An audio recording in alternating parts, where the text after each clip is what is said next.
El termómetro de la estación meteorológica del aeropuerto Sky Harbor de Phoenix no solo batió un récord este año. Rompió un récord que se mantenía desde antes de que nacieran tus padres, y que siguió subiendo. 116 grados Fahrenheit. En marzo. No en julio. Ni en agosto. En marzo, cuando la mayor parte del país todavía usa chaquetas. Una ola de calor sin precedentes en el oeste de Estados Unidos batió el récord histórico de la temperatura más alta registrada en marzo en el país, alcanzando los 108 grados Fahrenheit antes incluso de que nadie hubiera terminado sus planes para las vacaciones de primavera. Y al día siguiente, 4 estaciones meteorológicas en Arizona y California superaron ese récord con creces. Conserva ese número. Porque no es el número lo que debería preocuparte. Cientos de récords de altas temperaturas en la mitad occidental de Estados Unidos cayeron en una sola semana, cuando un sistema de alta presión de movimiento lento atrapó aire caliente y seco sobre millones de personas, trayendo lo que los meteorólogos describieron como un calor propio de julio a una región que técnicamente aún se encontraba a principios de primavera. Los científicos le dieron un nombre a lo que se encontraba estacionado sobre el suroeste estadounidense, lo llamaron cúpula de calor. Pero ese nombre no describe lo que realmente es. Imagínese una tapa sellada sobre una olla. Ahora imagine que el quemador debajo se enciende lentamente durante 30 años seguidos. Eso es lo que está viendo. En estos momentos, hay 2 cosas que el pronóstico del tiempo en las noticias locales no menciona. 2 problemas distintos, interrelacionados, que por sí solos no acaparan titulares, pero que juntos conforman algo que investigadores de diversas instituciones describen con términos como sin precedentes y prácticamente imposible. Voy a explicarles ambos. Y para cuando lo haga, comprenderán por qué lo que está azotando a Estados Unidos no es solo un verano caluroso. Es algo diferente. Algo que, según los datos, nunca habíamos visto antes. El primer problema es la temperatura en sí. Lo que los investigadores de la NOAA y el Servicio Meteorológico Nacional documentaron este año no fue solo un calor récord, sino un calor que estuvo entre 20 y 30 grados Fahrenheit por encima de lo normal durante días seguidos en California, Nevada y Arizona, impulsado por lo que el climatólogo Daniel Swan describió como una cresta extrema en niveles superiores, una estructura atmosférica de fuerza y persistencia inusuales. De 20 a 30 grados por encima de lo normal. Piénsalo un momento. Si tu temperatura máxima promedio a mediados de marzo es de 72 grados, ahora vives en una ciudad que alcanza los 102. Si tu promedio es de 80, estás superando los 110. Estos no son valores atípicos en una curva de campana. Son una curva de campana completamente diferente. Pero esto es lo que casi siempre se pasa por alto en la cobertura mediática. Un análisis científico rápido reveló que el cambio climático aumentó las temperaturas durante este evento entre 4,7 y 7,2 grados Fahrenheit, y que, sin ese factor adicional, un calor récord de esta magnitud es estadísticamente casi imposible. El análisis de Climate Central le otorgó a este evento una puntuación de 5 en el índice de cambio climático, lo que significa que el cambio climático hizo que una ola de calor de esta magnitud fuera al menos 5 veces más probable. 5 veces más probable. No se trata de un margen de error. Se trata de un cambio fundamental en la distribución de probabilidad de cómo se manifiesta el calor extremo en Estados Unidos. Y los científicos que calcularon esa cifra no estaban especulando. Estaban leyendo una medición. Ahora viene la parte que debería hacerte detener lo que estás haciendo. La Organización Meteorológica Mundial confirmó en enero de 2026 que los últimos 11 años han sido los 11 años más calurosos jamás registrados. El trienio comprendido entre 2023 y 2025 fue el periodo trienal más caluroso desde que comenzaron los registros de temperatura en 1850, y fue el primer trienio en la historia de la humanidad con un promedio superior a 1,5 grados Celsius por encima de los niveles preindustriales. Ese umbral de 1,5 grados no se eligió arbitrariamente. Fue la línea roja trazada en el Acuerdo de París, el nivel más allá del cual los científicos advirtieron que los fenómenos meteorológicos extremos comenzarían a desencadenarse en cascada de maneras difíciles de controlar. No solo la cruzamos, sino que la cruzamos y ahora estamos midiendo lo que sucede al otro lado. Pero la temperatura es solo el primer problema. El segundo es más peligroso. Y es invisible. Hay un valor que la mayoría de la gente desconoce. Los científicos lo llaman temperatura de bulbo húmedo. No se refiere a la temperatura exterior, sino a una medida combinada de calor y humedad, que mide algo muy específico, si el cuerpo humano puede enfriarse por sí mismo. La explicación biológica es la siguiente: La única razón por la que sobrevivimos al calor extremo es la transpiración. El sudor se evapora de la piel, y esa evaporación extrae el calor del cuerpo. Es el mismo principio que el de un enfriador evaporativo. Sin embargo, la evaporación solo funciona si el aire a nuestro alrededor es lo suficientemente seco como para absorber la humedad. Cuando la humedad es muy alta, el sudor deja de evaporarse y se queda en la piel. Y la temperatura corporal central comienza a subir. Los científicos identificaron una temperatura de bulbo húmedo de 35 grados Celsius, 95 grados Fahrenheit, como el límite fisiológico teórico superior para la supervivencia humana. Más allá de ese umbral, incluso una persona sana sentada completamente inmóvil a la sombra morirá en aproximadamente 6 horas, porque el cuerpo simplemente no puede transferir su propio calor metabólico al aire circundante. 6 horas. Sin esfuerzo alguno. Solo existiendo. Ese es el umbral que, según los modelos climáticos, no superaríamos hasta mediados del siglo XXI. Excepto por un problema. Una revisión exhaustiva de los datos de las estaciones meteorológicas mundiales reveló que algunas zonas costeras y subtropicales ya habían registrado temperaturas de bulbo húmedo cercanas o iguales a ese límite, y que el calor húmedo extremo se había duplicado con creces a nivel mundial desde 1979. Se duplicó. En 45 años. El calendario previsto por los modelos no se estaba cumpliendo. Los fenómenos se estaban adelantando. Posteriormente, investigadores de Penn State sometieron a sujetos humanos reales a condiciones de laboratorio controladas y descubrieron algo que trastocó todo el marco teórico. Un estudio publicado en Nature Communications reveló que el umbral de supervivencia de 35 grados centígrados, 35 grados Fahrenheit, ampliamente utilizado subestima drásticamente el riesgo, especialmente en condiciones cálidas y secas. Sus límites de supervivencia actualizados fueron hasta 13 grados Celsius inferiores al modelo de 35 grados, lo que significa que los adultos mayores podrían comenzar a experimentar estrés térmico fatal a temperaturas que los modelos estándar clasifican como simplemente incómodas. El umbral que los gobiernos y los planificadores de emergencias han estado utilizando para diseñar sistemas de respuesta al calor es, según investigaciones de laboratorio revisadas por pares, erróneo. No ligeramente erróneo, sino catastróficamente erróneo para gran parte de la población. Investigadores de la Universidad Estatal de Arizona señalaron que el modelo de supervivencia de bulbo húmedo, de uso común, presupone que la persona se encuentra en interiores, a la sombra, sin ropa, completamente sedentaria, totalmente aclimatada y de tamaño promedio.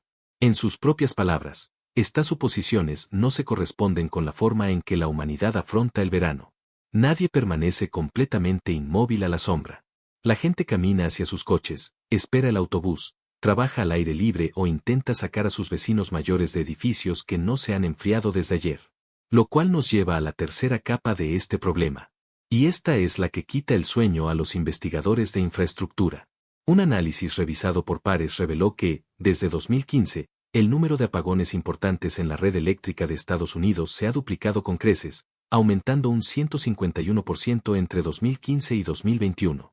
La mayoría de estos apagones ocurrieron durante los meses de verano, cuando la demanda de electricidad alcanza su punto máximo y las redes se ven sometidas simultáneamente a condiciones climáticas extremas.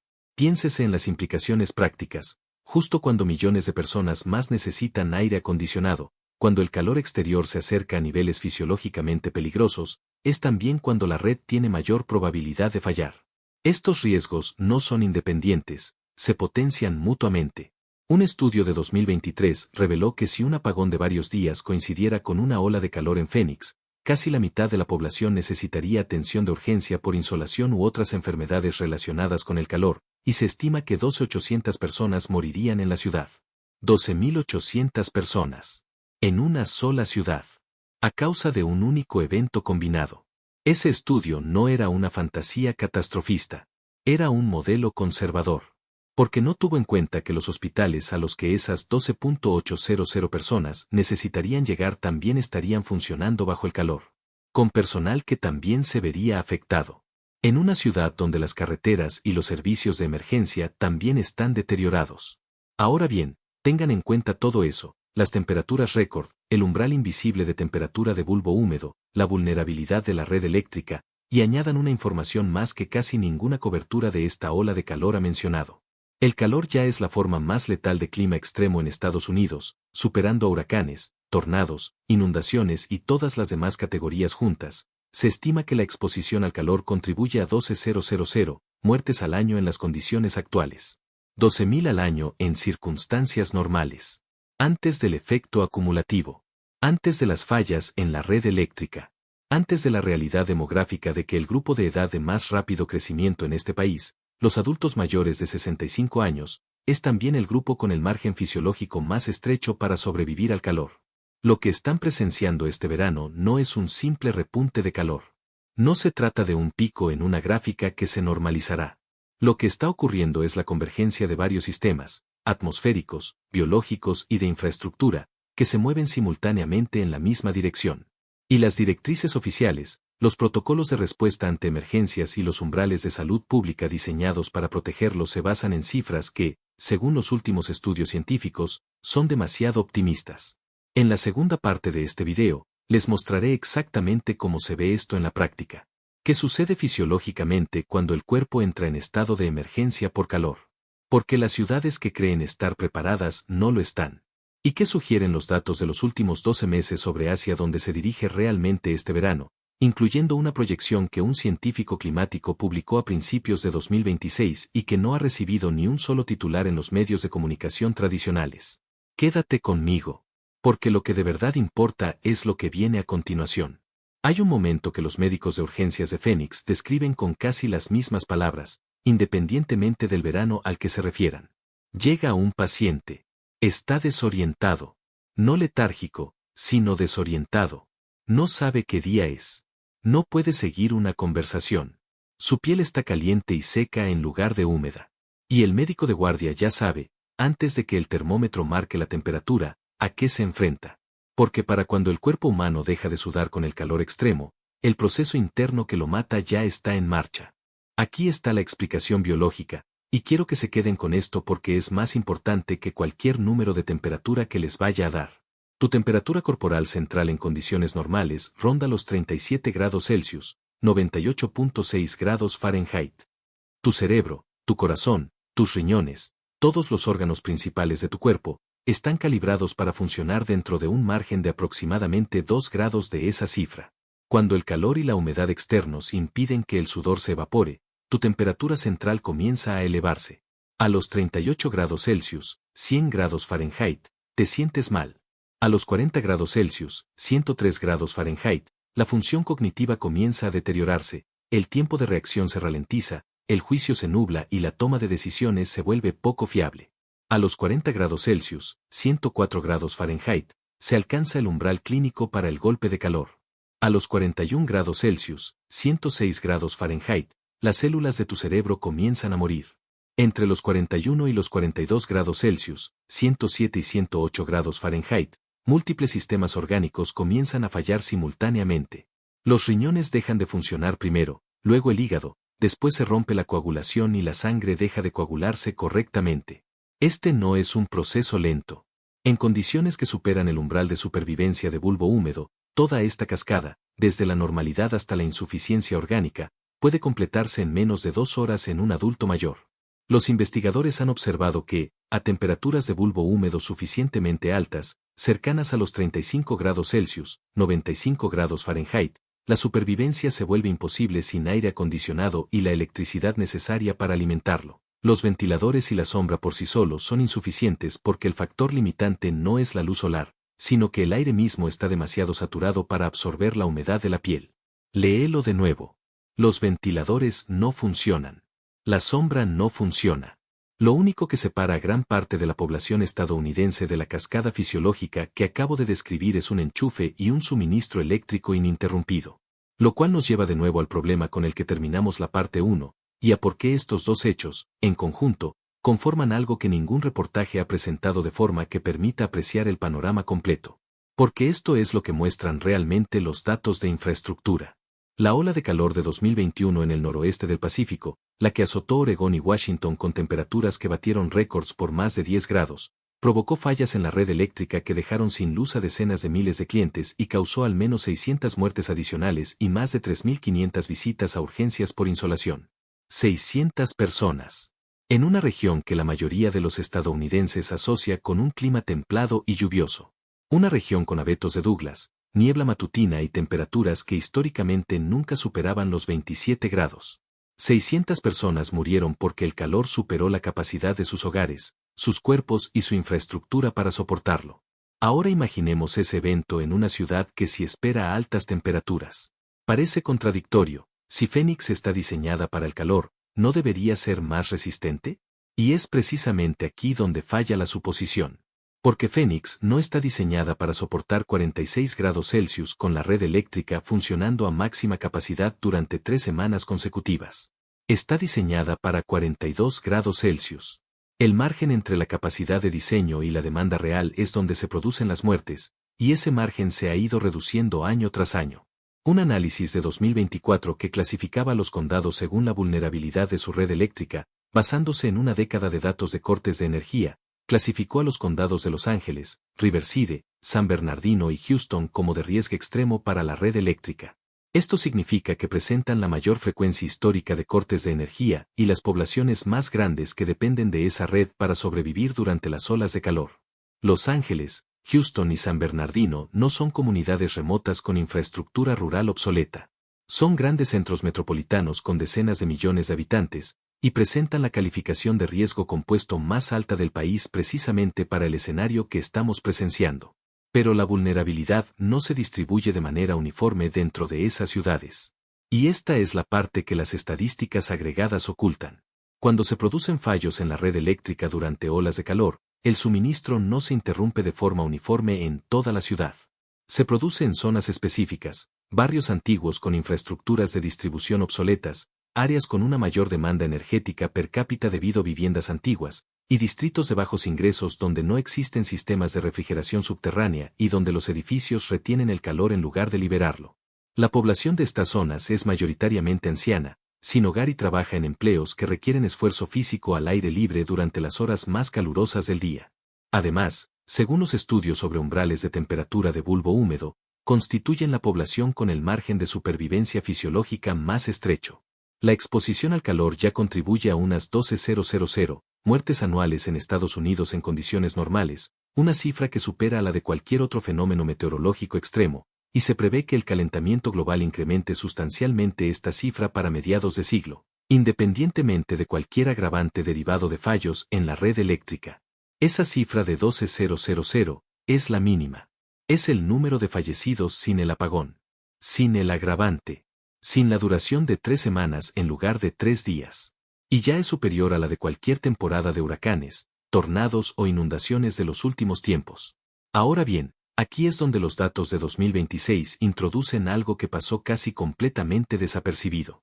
El climatólogo C.K. Ausfater, de Berkeley Earth, uno de los investigadores más citados en el campo, proyectó a principios de 2026 que el año probablemente continuaría una trayectoria consistente con los años más cálidos registrados, tras un periodo de 3 años, de 2023 a 2025, que promedió 1,48 grados Celsius por encima de la línea de base preindustrial, la primera ventana de 3 años en la historia registrada en cruzar el umbral de París de 1,5 grados. El umbral de París no era una cifra simbólica. Era el límite más allá del cual se proyectaba que la frecuencia e intensidad de los extremos de calor comenzarían a acelerarse de forma no lineal. Los modelos no decían que las cosas empeoraran linealmente después de 1,5 grados. Decían que la relación entre el calentamiento y los eventos extremos cambia de naturaleza, que la cola de la distribución se vuelve más pesada y rápida de lo que sugeriría el aumento promedio de la temperatura. Ahora estamos viviendo en la cola. Y lo que esto significa en la práctica, no en teoría, sino en la práctica, es lo siguiente. La ola de calor de marzo de 2026 en el suroeste de Estados Unidos no fue un anticipo de 2050. No fue una advertencia sobre lo que podría suceder si no cambiamos de rumbo. Fue una medición de las condiciones actuales. De la atmósfera tal como existe ahora mismo, hoy, sobre nuestras cabezas. El análisis rápido de World Weather Attribution reveló que la tendencia de calentamiento observada en la región, incluso al aplicar modelos climáticos, se está subestimando, y el aumento real de la intensidad supera las predicciones de los modelos. Los modelos van atrasados. La realidad avanza más rápido. Eso debería dejarte helado.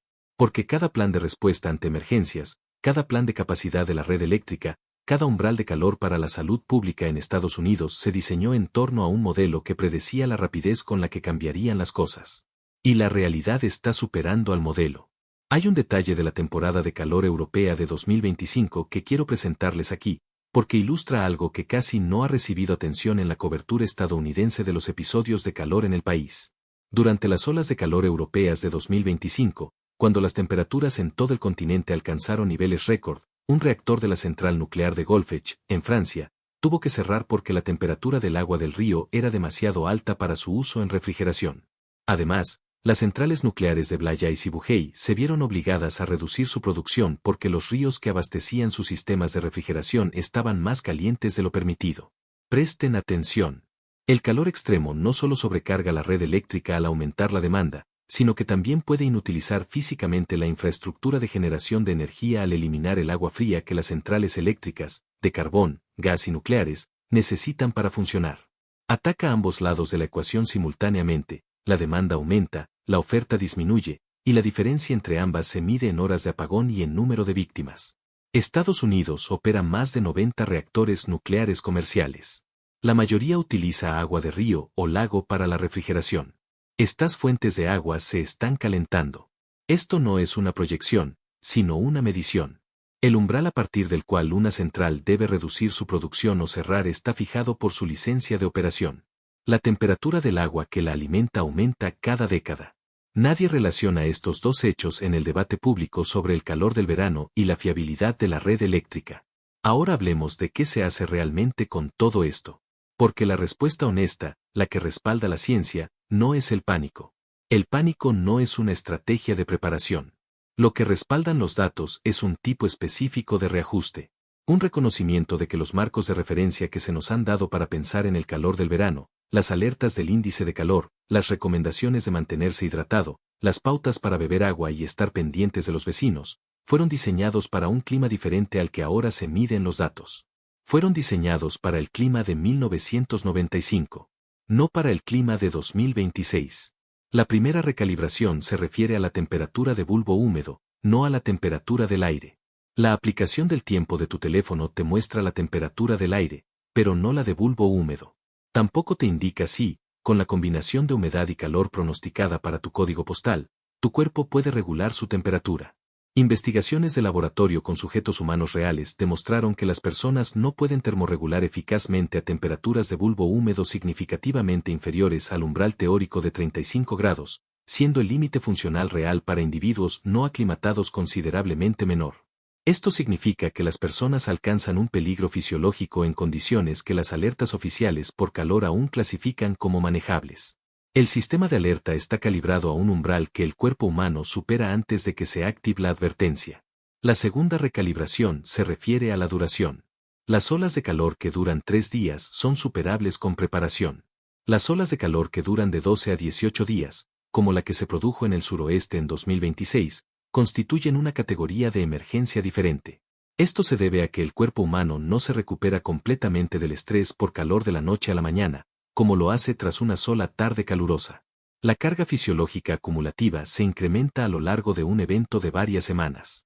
Históricamente, las altas temperaturas persistentes de las olas de calor prolongadas se han combinado con la disminución estacional de los suministros de agua y el aumento del riesgo de apagones eléctricos debido a la menor producción hidroeléctrica, lo que incrementa la presión sobre la infraestructura, sumándola a la presión biológica sobre un sistema de salud pública diseñado para responder a emergencias de 3 días, no de 18. La tercera recalibración se refiere a quienes están realmente en riesgo. Los mensajes públicos sobre muertes por calor tienden a centrarse en las personas sin hogar y las personas mayores. Ambos grupos son genuinamente vulnerables. Pero los datos de laboratorio sobre los umbrales de temperatura de bulbo húmedo revelan una exposición más amplia. Trabajadores al aire libre, personas en vehículos sin aire acondicionado en funcionamiento, personas en los pisos superiores de edificios de apartamentos antiguos donde la temperatura interior es consistentemente de 10 a 15 grados más alta que la exterior, un hecho que la mayoría de las alertas públicas por calor ignoran por completo. El número de muertes por olas de calor se subestima sistemáticamente porque el calor no deja el tipo de evidencia física que deja una inundación o un tornado. Aparece en las estadísticas de exceso de mortalidad, semanas después, en las tablas actuariales. Andrew Weber, científico climático de la Universidad de Victoria, al reflexionar sobre la ola de calor que azotó el suroeste en 2026, la describió como un cambio climático en tiempo real, fenómenos extremos que superan los límites que antes se consideraban imposibles, y eventos que antes no tenían precedentes ahora se están convirtiendo en características recurrentes de un mundo que se calienta. Recurrente. No anómalo. Recurrente. Esa palabra lo dice todo. No la lectura de 116 grados. No el récord de marzo batido. Ni siquiera el umbral invisible de temperatura de bulbo húmedo que tu aplicación del tiempo jamás te mostrará. La clave está en la palabra repetir y en lo que significa para cada verano que sigue a este. En este momento se está gestando otro evento en los datos atmosféricos que se relaciona con todo lo que se muestra en este video, y que opera en un ciclo más largo, el cual los investigadores han estado monitoreando desde un cambio en el sistema de monitoreo que ocurrió discretamente en el Océano Pacífico hace 2 años. Cuando el video esté listo, este canal lo cubrirá en su totalidad. Si desea comprender cómo será la siguiente fase antes de que llegue, este es el lugar indicado.